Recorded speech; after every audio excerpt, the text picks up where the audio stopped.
चार चतुर्भुज, 10 भुजते सो है। ब्रह्मा जी की 2 भुजाएं, विष्णु की 4 भुजाएं हैं और शंकर की 10 भुजाएं हैं। तो ये अकेले शंकर भगवान की आरती नहीं है, बल्कि त्रिदेवों की आरती है, तीनों देवताओं की आरती है।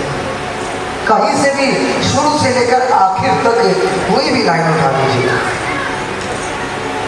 कोई भी,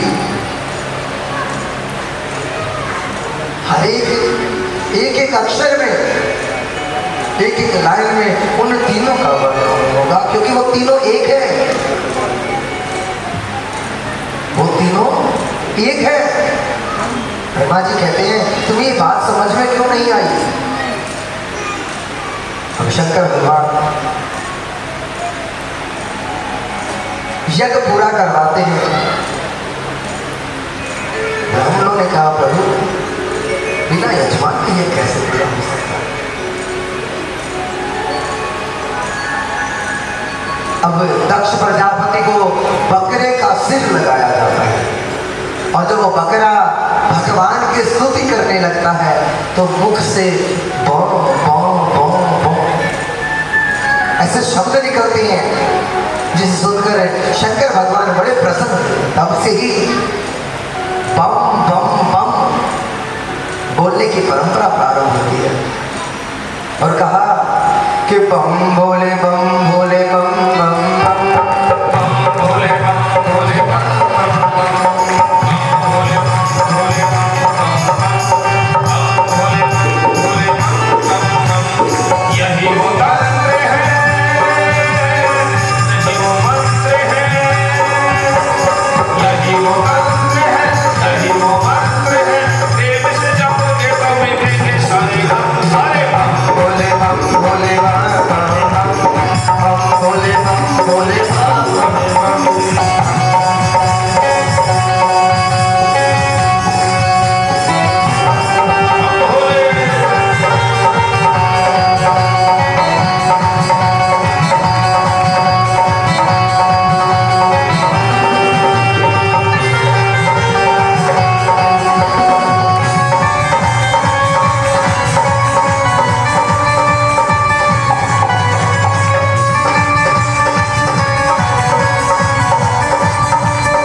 अब दक्ष प्रजापति कहता है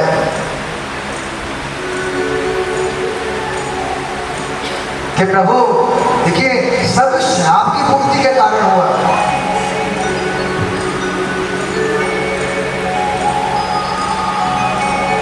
कोई जो ही राम रुचि रखा, जो हरि की इच्छा होती है वही होता है।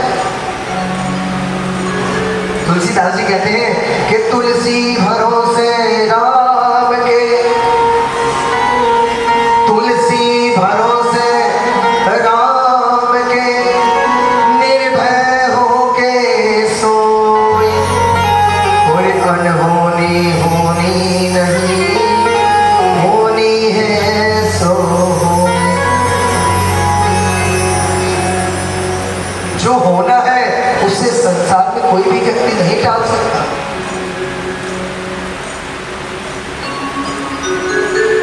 व्यक्ति इस बात को लेकर भ्रमित रहता है,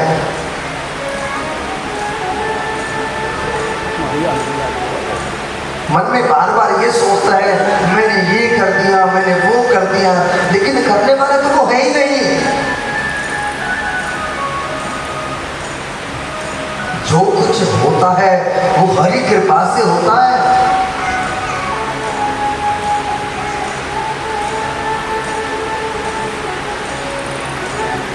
अब माता सती का पावन चरित्र मैत्रेय मुनि ने विदुर जी को श्रवण करवाया।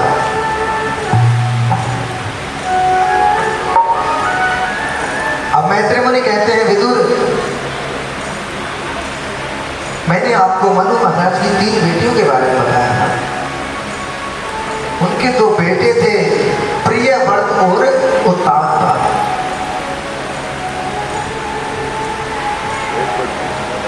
अब मैं तुम्हें उत्तानपाद का चरित्र श्रवण करवाऊंगा। उत्तानपाद की 2 रानियां थी, सुनीति और सुरुचि। क्या नाम था? सुनीति और सुरुचि। सुनीति अर्थात बुद्धिमानी और सुरुचि अर्थात मनमानी।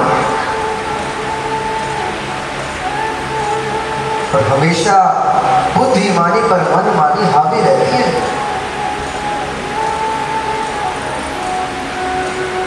हमेशा बुद्धिमानी पर मनमानी हावी रहती है। एक व्यक्ति को शुगर है, बुद्धि कहती है मीठा नहीं खाना, लेकिन जब सामने आ जाता है मन कहता है थोड़ा सा खाने क्या करें।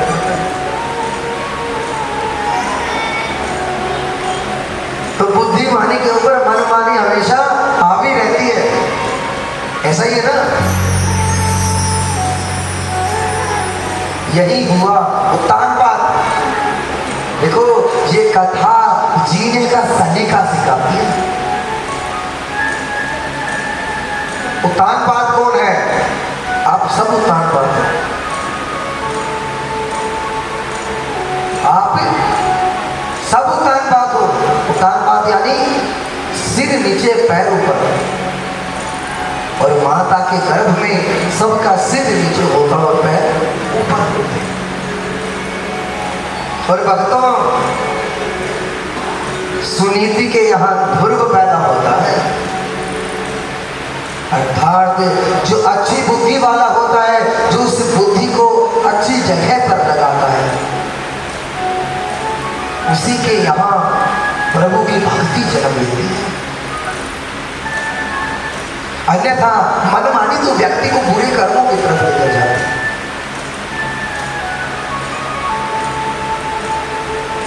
अब एक बार ध्रुव महाराज अपने पिता से मिल गया। उसके पिता आसन पर बैठे थे, दौड़कर ध्रुव उनकी गोद में जाकर बैठ जाता है।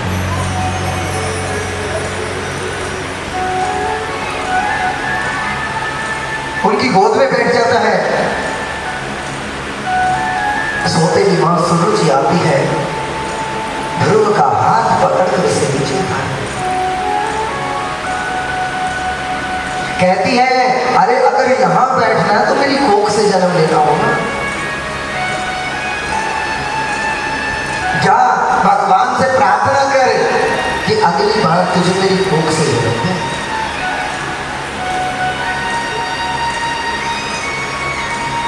अगली बार तुझे मेरी कोख से जन्म दे। यहाँ आज सुरुचि अपनी कोख को उस प्रभु से बड़ा कहती है कि भगवान का भजन कर, तप कर और भगवान से वरदान मांग। अरे प्रभु से वरदान मांगेगा व्यक्ति तो क्या संसार में दोबारा आने के लिए मांगेगा?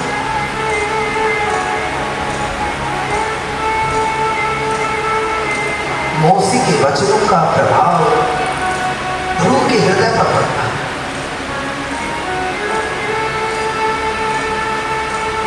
रोता रोता अपनी मां के पास जाता है।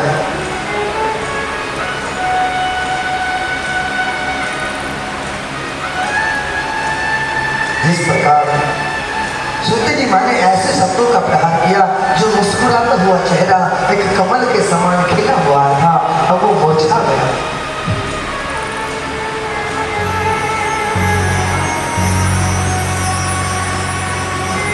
अपनी मां के बारे में सोचता हूं, अपनी मां के पास है।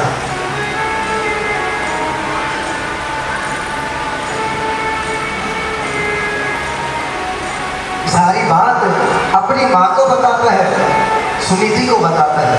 सुनीति कहते बेटा अपनी मां के लिए कुछ भी मन में बुरा ख्याल मत लाना।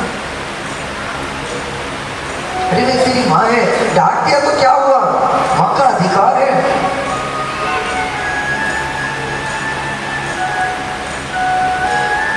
अरे उसने कौन सा गलत कहा?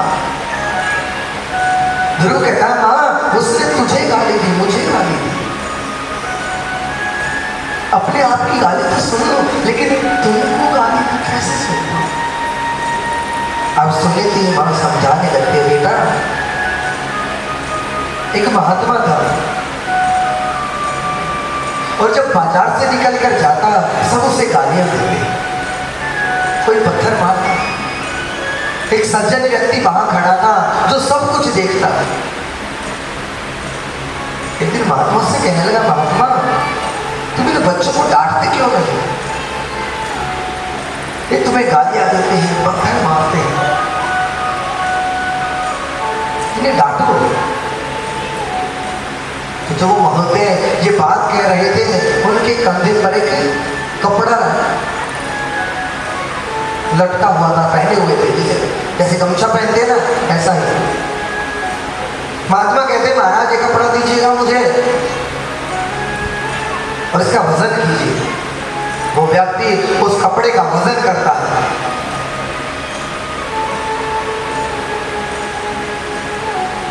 वजन का महाराज इस वजन को नोट कर लीजिए। अब वो महात्मा उस कपड़े को लेकर चल पड़ता है। रास्ते में जो भी गाली देता, जो भी पत्थर मारता, तो क्या करते उस कपड़े में गांठ मार देते।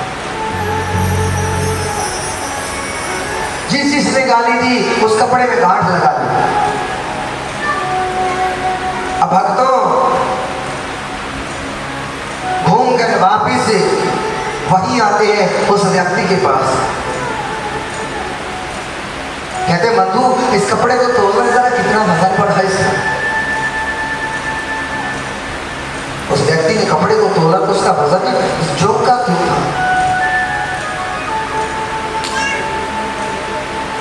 महात्मा कहता है कि बंधु जब इन गालियों से इस कपड़े का वजन नहीं बढ़ा तो अपने मन के ऊपर वजन क्यों बढ़ा? जब किसी की गालियों से, अरे उसने गाली दी तुम लो मत, अगर तुम नहीं लोगे वो उसी की बात वापिस हुई।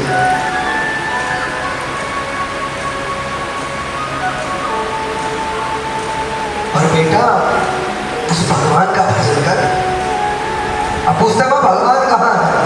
अरे ये बताओ कर्ण नहीं है वो, कर्ण कर्ण में हरि तो दिखाई क्यों नहीं दे? सुनीति कहते बेटा हवा है ना, वायु हमारे चारों तरफ है कि हाँ माँ है तो दिखाई क्यों नहीं? क्या पुष्प के अंदर सुगंध नहीं है? एक पुष्प के अंदर सुगंध है तो दिखाई क्यों नहीं देती? प्रभु को महसूस किया जा सकता है। जिस प्रकार वायु को और सुगंध को महसूस किया जा सकता है, उसी प्रकार उस परमात्मा को भी महसूस किया जा सकता है। अब ये बात ध्रुव के हृदय में बैठ जाती है।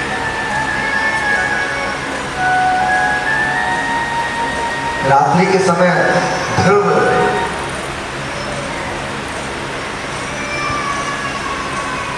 सब कुछ छोड़कर जंगल में प्रभु के दर्शन को चल पड़े।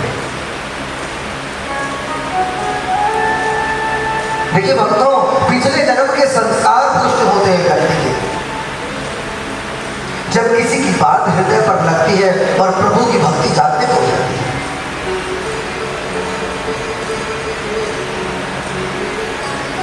महाराज तुलसीदास जी अपनी पत्नी से बहुत प्रेम करते थे। उनकी पत्नी का नाम था, क्या नाम था? रत्नावली। अपनी पत्नी से बहुत प्रेम करते थे। एक बार तुलसीदास जी कहीं बाहर गए हुए थे तो रत्नावली के मायके से कोई संदेश आ रहा है और रत्नावली बिना तुलसीदास को बताए अपने मायके चली गई। पीछे से तुलसीदास आए, अपनी पत्नी को नहीं पाया, बड़े व्यतीत हुए। पड़ोसी से पूछा और पड़ोसी ने बताया कि आपकी धर्मपत्नी तो मायके गई हुई है। अब जो ही ये बात तुलसीदास ने सुनी, उनसे रहा नहीं गया। रात्रि का समय था, आंधी तूफान आया हुआ था। तुलसीदास जी उस तूफान में ही अपनी पत्नी से मिलने को चल पड़ते हैं। भक्तों, रास्ते में एक नदी पड़ी।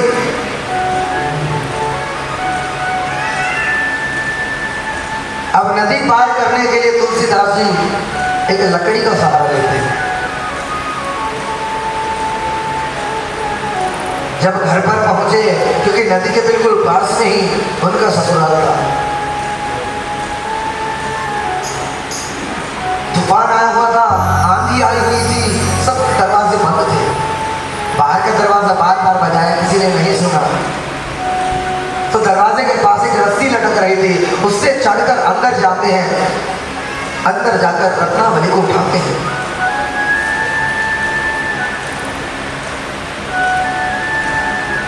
रत्नावली तुलसीदास को देखकर बड़ी हैरान हुई। कहती, महाराज इस तूफान में आप यहाँ और आप अंदर कैसे आए? तुलसीदास जी कहते, द्वार के ऊपर एक रस्सी लटक रही थी। भक्तों, जब दिया ले जाकर देखा, वो रस्सी नहीं बल्कि नाग था, सर्प था। और आपके अंदर से दुर्गंध क्यों आ रही है? और नदी पार कैसे की? एक लकड़ी के सहारे। जब जाकर देखा, वो लकड़ी नहीं, एक मुर्दा था, एक लाश थी, जिसको सहारा देकर वो तैर कर नदी किनारे। अब रत्नावली बड़ी दुखी, अपने पति से कहते, स्वामी जितना लगाव आप मुझसे लगाए हुए ना, इस देह से लगाए हुए हैं। अरे हार्ट मास की देह है, एक ना एक दिन तो समाप्त होगी। इतना लगाओ, अगर राम से लगाते तो मुक्ति तो कम से कम मिलेगी, दोबारा इस शरीर में तो नहीं आना पड़ेगा। ये बात तुलसीदास को लग जाती है और सब कुछ छोड़कर राम के नाम पर चल पड़ते।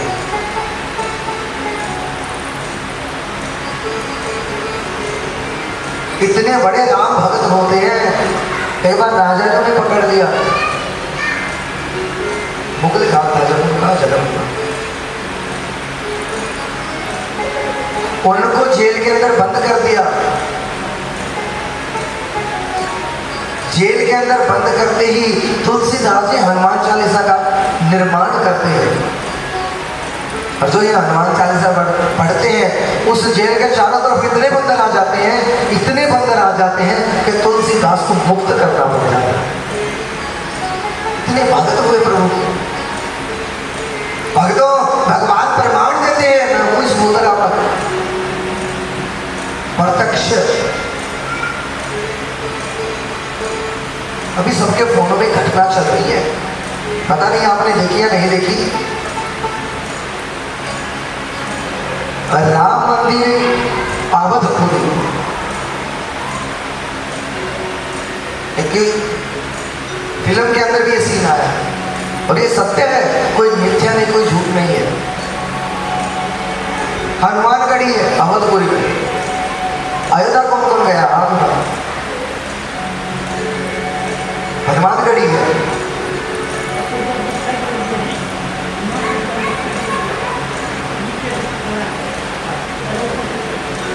हनुमानगढ़ी क्षेत्र है। जब मस्जिद गिराई गई, प्राचीन मंदिर है, बहुत पुराना है, मस्जिद गिराई गई थी, उस समय बम लगा दिया गया था हनुमानगढ़ी के अंदर। हनुमानगढ़ी के अंदर विधर्मियों द्वारा बम लगा दिया गया और पता भी चल गया था सरकार को कि बम लगा।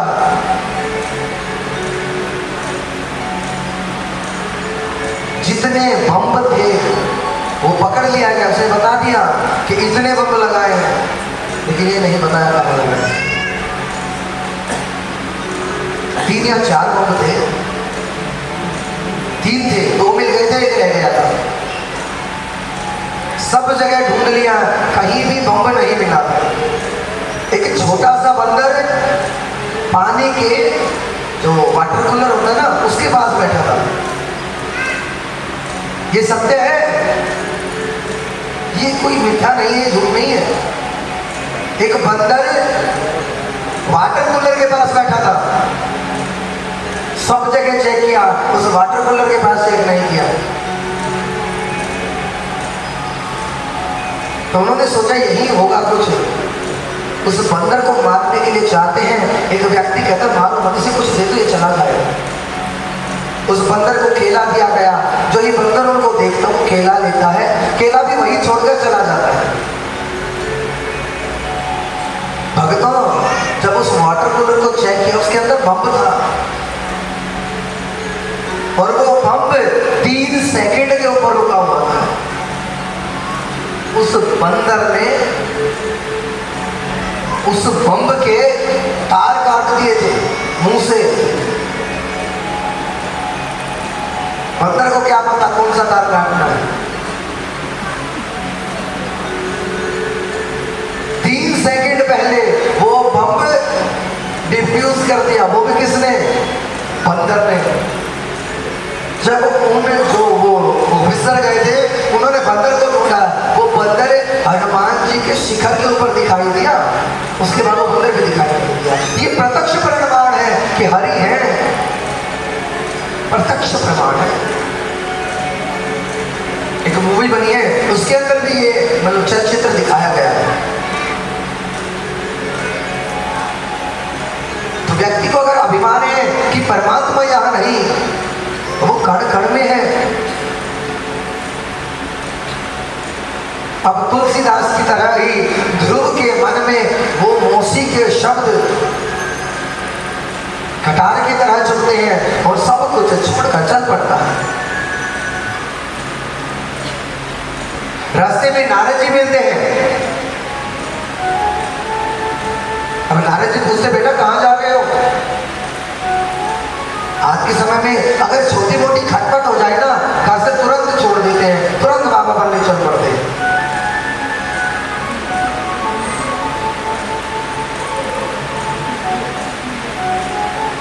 अब ध्रुव जी से नारद जी की भेंट होती है। नारद जी कहते बेटा कहाँ जा रहे हो? ध्रुव जी कहते हैं प्रभु पद को प्राप्त करने।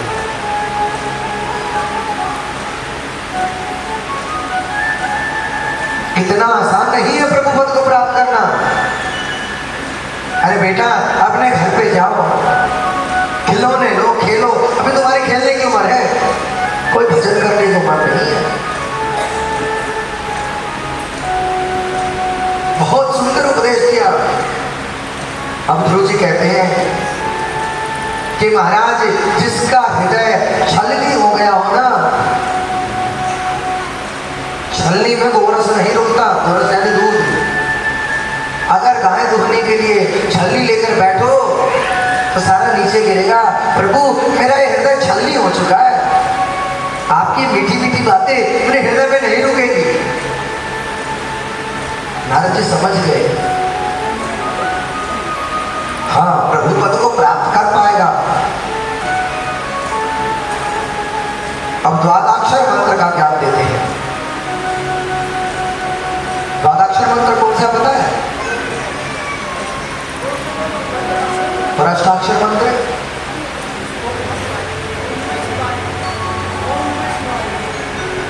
अष्टाक्षर मंत्र किसे पता है? ये पंचाक्षर मंत्र है जो आपने बताया, ओम नमः शिवाय। अष्टाक्षर मंत्र है, ये द्वादशाक्षर मंत्र है।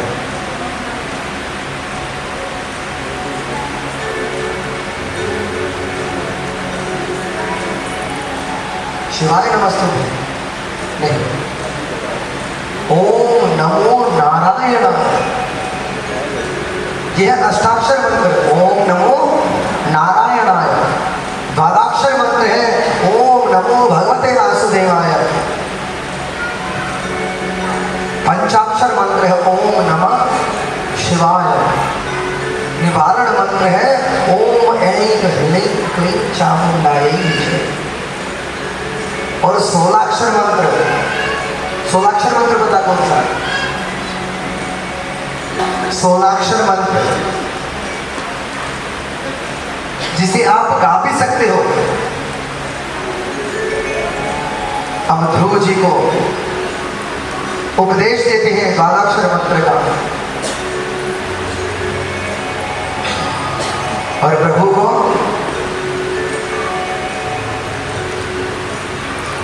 ध्रुव जी को भेज देते हैं एक पावन जगह पर। कहा? तात गच्छ भद्रते यमुनास्य तटं शुचि पुण्यं मधुवनं यत्र सानिध्यं नित्यदा हरे। जहां पर पावन यमुना बहती हो, सदा हरि की कृपा बनी रहती हो। मधुबन जहां निवास करता हो, ऐसी कौन सी जगह है जहां यमुना बहती हो, हरि की कृपा सर्वत्र हो, मधुबन जिसके पास हो, वृंदावन। किसी ने कहा है, कोई जाए जो वृंदावन मेरा पैगाम ले जाना। कोई जाए जो वृंदावन मेरा पैगाम ले जाना। कोई जाए जो वृंदावन मेरा पैगाम ले जाना।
जब बिहारी जी के सामने जाओ ना तो उन्हें प्रणाम कहना, वे काम करना।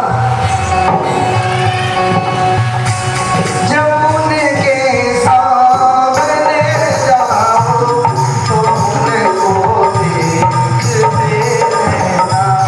जो उनके सामने जाओ तो उनको देखते रहना। मेरा जो हाल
का साक्षात्कार होता है वहां।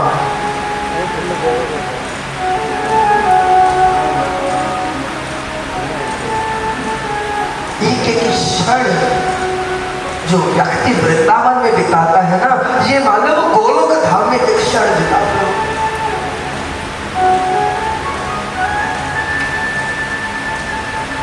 उस क्षेत्र में वो बिहारी जी अपना इतना प्यार लुटाते हैं।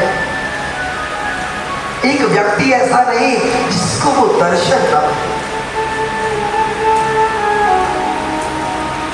जब वृंदावन में था भक्तों, जन्माष्टमी का उत्सव,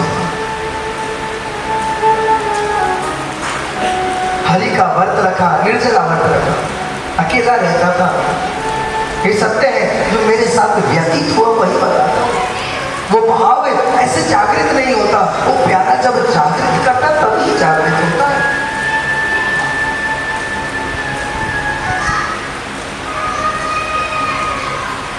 एक आज जन्माष्टमी का दिन था और मैं रहता था गोरेदाव जी आश्रम में परिक्रमा मार्ग में। भक्त जन्माष्टमी के दिन निर्जला उपवास था। सोचा शाम के समय मंदिर में घूम के आऊंगा। अनाज घर ना, तो कमरे में कोई आटा था ना सब्जी थी। चतुर्मास का उपवास करता था। सोचा अगले दिन ले आऊंगा, आज लाऊंगा 2 दिन में सूख जाएगी। न आटा लाया न सब्जी लाया। कुछ मित्र थे, प्रतिदिन बिहारी जी के दर्शन करते थे हम। 1.5-2 साल जितने भी दिन रहा, प्रतिदिन एक दिन ऐसा नहीं रहा जिस दिन हमने बिहारी जी के दर्शन किए। उस दिन मन में आया शाम के समय चलेंगे, भगवान के दर्शन भी कर लेंगे और प्रसाद का भोग भी लगा लेंगे। अब भक्तों,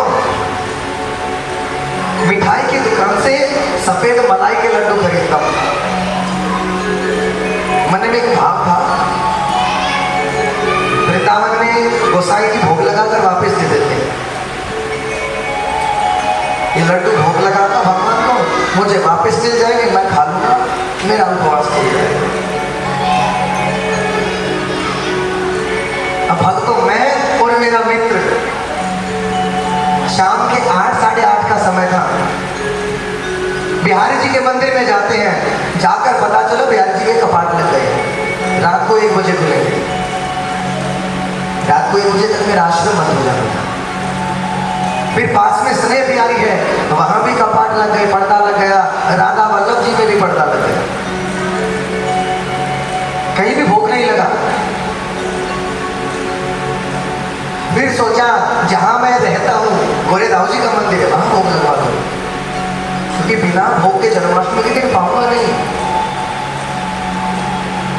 और वो तो मुझे जानते ही है, क्योंकि गोरेदाव जी आश्रम में मैं तो खुद रहता था। वहां के पुजारी और जो महात्मा वो जानते थे। तो वो मलाई के लड्डू ले जाकर गोरेदाव जी में पुजारी को देता हूँ। अब पढ़ता था या पता नहीं क्या था, पुजारी जी उन्हें लेते हैं और अंदर रख देते हैं। मैं बाहर इंतजार में कि मुझे कब देंगे।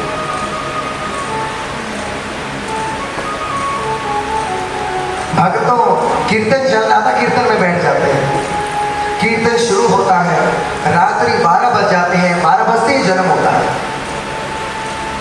जन्म होते बड़ा हल्ला हुआ, टॉफियां बटी, पैसे बिखेरे गए। जन्माष्टमी बड़ी जबरदस्त मनाई जाती है ना। सब कुछ बांटा गया। मुझे मिला क्या, इतनी सी पंजीरी और इतने से गिलास में इतना सा चना। इंतजार था वो मलाई के लड्डू मिलेंगे। आखिर तक खड़ा भी रहा। पुजारी जी अंदर जाते दरवाजा बंद कर देते। अब मन में एक इच्छा, प्रभु की इच्छा होगी कि यही खाना है, तो उसे लेकर अब सुबह से जल भी ग्रहण नहीं किया था। भूख इतनी तेज लग रही थी, ऐसा लग रहा था जैसे चक्कर आके गिर पड़े। अब उस सामग्री को, वो इतनी सी पंजीरी और इतना सा चरणामृत लेकर अपने कमरे पर आता हूँ। सामने एक बूढ़ी मैया रहती थी, अभी भी जीवित है वो।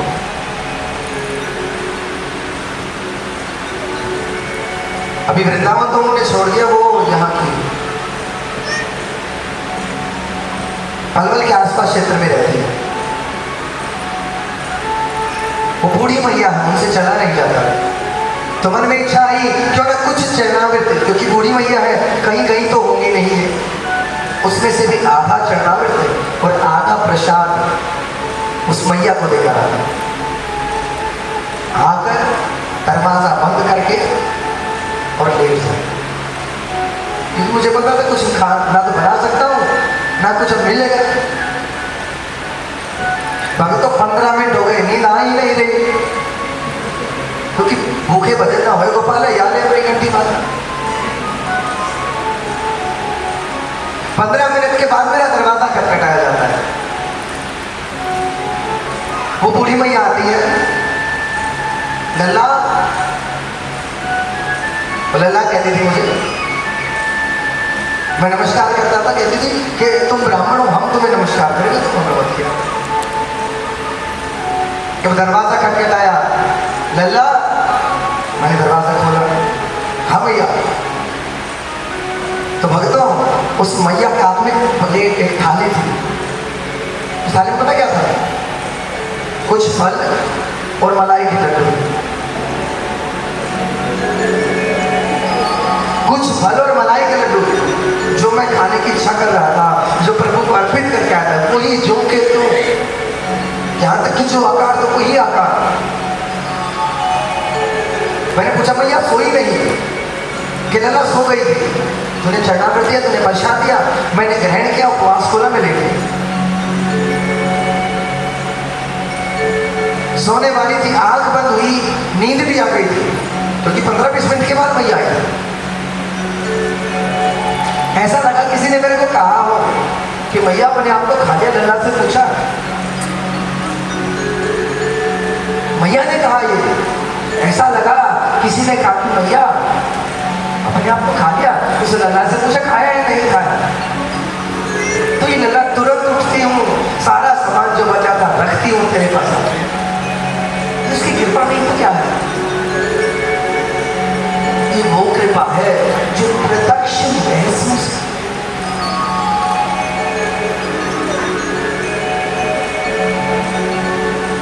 जब व्यक्ति उसकी कृपा को महसूस करता है ना, एक रोना पुलकित हो जाता है।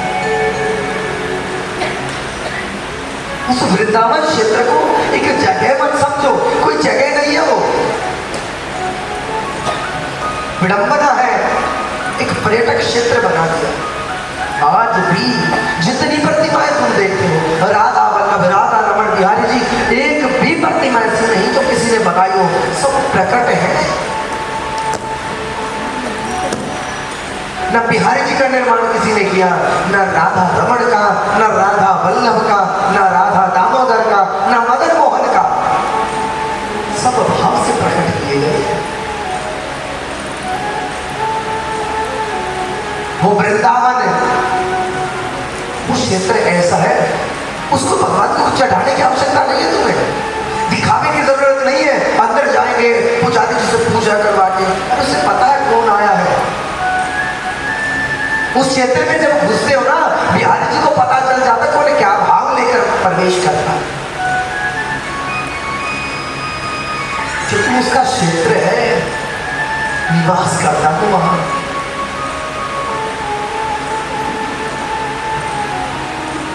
बिहारी जी को बालक समझा जाता है।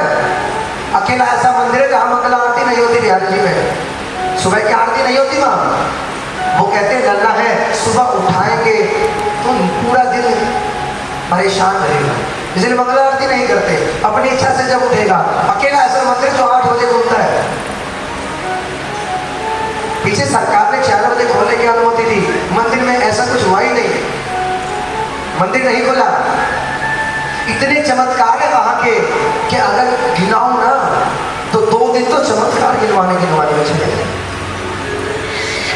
एक बार गोसाई जी शाम, भगवान तो शाम को भगवान बिहारी जी को शाम के समय लड्डू और दूध का भोग लगाया जाता है, 5 लड्डू और दूध का गिलास।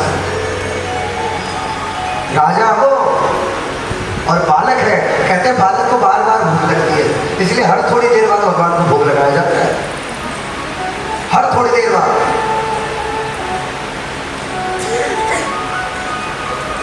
शाम को गोसाई जी 5 लड्डू और दूध का गिलास रखते हैं। ये गोसाई के मुख से बताई हुई बात है। कहते हैं एक बार शाम को गोसाई जी दूध और लड्डू रखना भूल गए, शाम को कुछ खाने पीने का रखना भूल गए। मंदिर के कपाट लग गए, मंदिर के कपाट लगते ही 20 मिनट के बाद पूरा वृंदावन क्षेत्र बंद हो जाता है। जो आसपास की सारी मार्केट है ना, सब बंद हो जाएगी। आधे घंटे या 40 मिनट के बाद कोई भी दुकान खुली नहीं।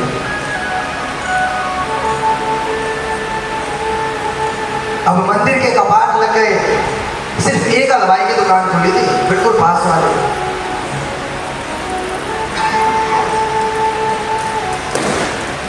वो भी इसके लिए कि महाराज के पास कोई बड़ा ऑर्डर आया था, उसकी पूर्ति के लिए। कहते हैं एक बालक उनके पास आता है, कहता भैया लड्डू खाऊंगा, छोटा सा बालक। हलवाई लड्डू दे देता है, फिर कहता है एक और खाऊंगा, दूसरा लड्डू दे देते हैं। भक्तों जब जाने लगे, वो कहा भैया पैसे दे। मैंने कहा ना वृंदावन में विरक्ति नहीं है, पैसे के लिए तो भगवान को ना छोड़े। अब भगवान क्या करते हैं, अपना कंगन निकाल कर दे देते हैं। जिस व्यक्ति ने ये बात बताई ना, बताते बताते रो पड़ा था, बताते बताते रो पड़ा था। भाव की कमी नहीं है किसी व्यक्ति में। वो ब्रजवासी हैं, उनकी गाली भी तुम्हारे लिए या मेरे लिए। ब्रजवासियों की गाली भी मंत्र है, तुम्हारे पापों को हरेगी। लड़ना नहीं चाहिए कभी। प्रेमानंद जी महाराज कहते हैं वो ब्रजवासियों का ये प्यार है। अरे कृष्ण तक को गाली दी थी उन्होंने, लेकिन कृष्ण ने कभी विरोध नहीं किया, हंसकर गाली सुनते थे। हम भगवान से बड़े हैं, प्रेम है उनका। अब भगवान एक कंगन लेकर आते अपना उतार कर। अब सुबह पुजारी जी गोसाई जी कपाट खोलते हैं। अच्छा, वृंदावन में बिहार जी के मंदिर में प्रतिदिन अलग अलग गोसाई पूजा के लिए आते हैं। 150 से 200 परिवार हैं जो प्रतिदिन ठाकुर जी की सेवा करते हैं। सुबह जो गोसाई आए, क्या देखते हैं, बिहारी जी का कंगन नहीं है श्रृंगार में। अब जो शाम को गोसाई जी गए थे, उनको बुलाया, वो कहते मैंने कंगन रखा। वो कह रहे सुबह वाले ने उठाया है, सुबह वाले कहते शाम वाले ने उठाया, सोने का कंगन। अब लड़ाई होती होती बाहर दरवाजे तक आ जाती है, जैसे प्रवेश करते ना, 1 नंबर का गेट है वहां। लड़ाई होती होती इस द्वार तक आ जाती है, पास में उसकी दुकान थी। अब लड़ाई बहुत तेज हो गई। जब वो हलवाई आता है, वो कंगन दिखाते हैं, अरे एक कंगन है, एक दूसरा कंगन। हलवाई कंगन को देखता है, हलवाई कहता भैया रुको, कहीं दूसरा कंगन ये तो नहीं, तुम्हारे पास कहां से आया? अब हलवाई सारी बात बताता है। अब गोसाई जो शाम को गया, उसको ध्यान आया शाम को प्रभु का भोग नहीं लगा, रखना भूल गया था। उस दिन के बाद कुछ भी हो जाए, कुछ भी हो जाए, शाम का भोग रखते ही रखते हैं। शाम को 5 लड्डू भगवान की और दूध का गिलास, मिठाई बदल में रखते हैं। मेरे सामने ना इतने चटोरे हैं, इतने चटोरे हैं, शंकर भगवान को कुछ भी दे दो। अब इतने बोले हैं, हमारी माताएं जाती हैं घर में जो कुछ होता है शंकर भगवान पर चढ़ा देती है। आलू, टमाटर, बैंगन, हरी मिर्ची, मूली, गाजर तक चढ़ा देती है भगवान को। वहीं अगर कृष्ण के मंदिर में जाओ ना, माखन, मिश्री, पेड़े, मलाई से कभी बात नहीं करते। अब ध्रुव को उस वृंदावन क्षेत्र में भेजा जाता है जहां हरि निवास करते हैं।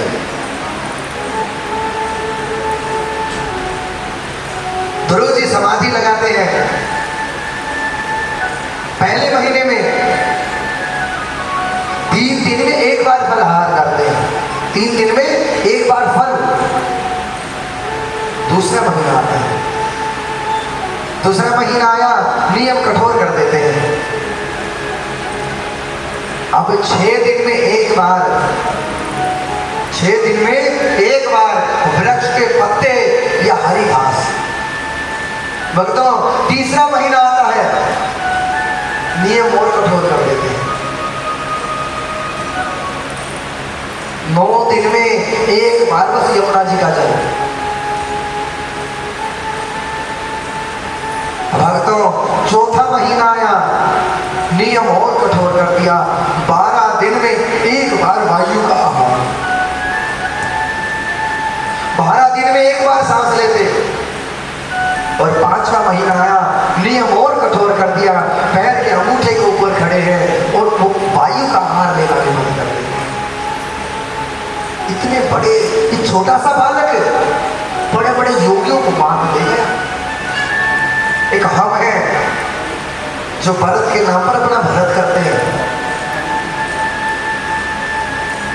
वैसे तो नवरात्र का व्रत रखेंगे,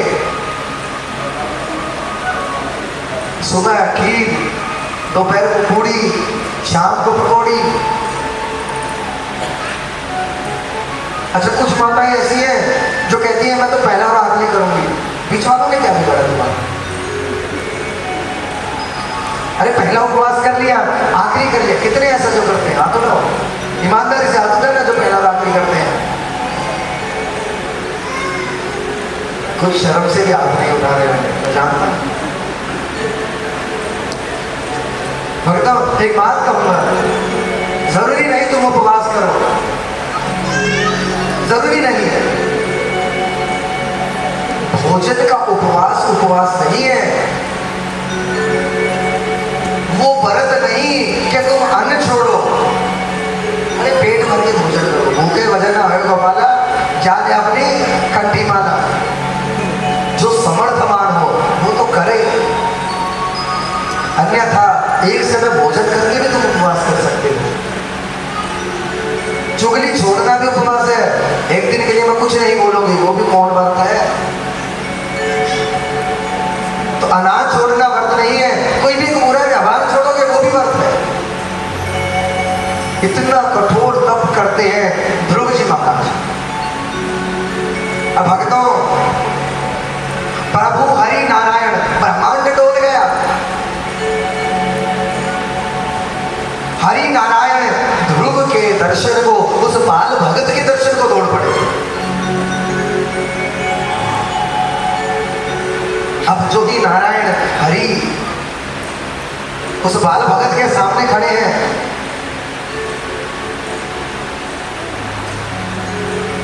आंख बंद किए, भगवान बोल रहे हैं लेकिन बोल नहीं रहा।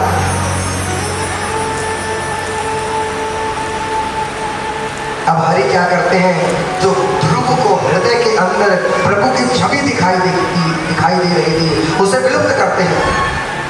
जो ही अंदर की छवि विलुप्त होती है, ध्रुव आंख खोलते हैं, सामने देखा प्रभु खड़े, चरणों में गिर पड़े। कहते हैं प्रभु, माने ये तो कहा था भगवान आएंगे, लेकिन आने के बाद क्या करना वो मुझे नहीं पता।